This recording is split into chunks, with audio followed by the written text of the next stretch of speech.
On December 16, Boeing announced the completion of the first F-15EX Eagle II fighter jet from the second production lot.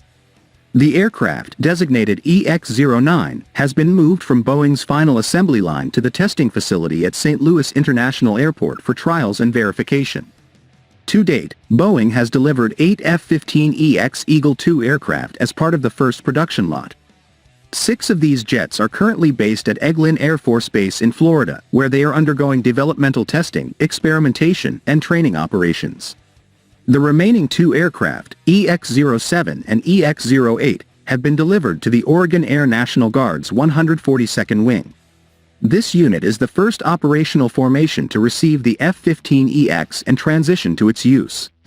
Boeing is actively producing 48 additional F-15EX aircraft as part of orders secured under 3 subsequent production lots for the United States Department of Defense.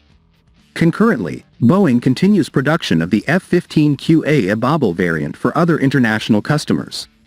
Israel has placed an order for 25 F-15EX aircraft through the Foreign Military Sales (FMS) program. Additionally, reports suggest Indonesia is in discussions to procure 24 units, with a final decision anticipated in the near future. Boeing is currently negotiating with the U.S. Department of Defense for additional production contracts, with demand projected at a minimum of 108 more F-15EX units. The company is also marketing the aircraft to potential new customers, including Saudi Arabia and Poland.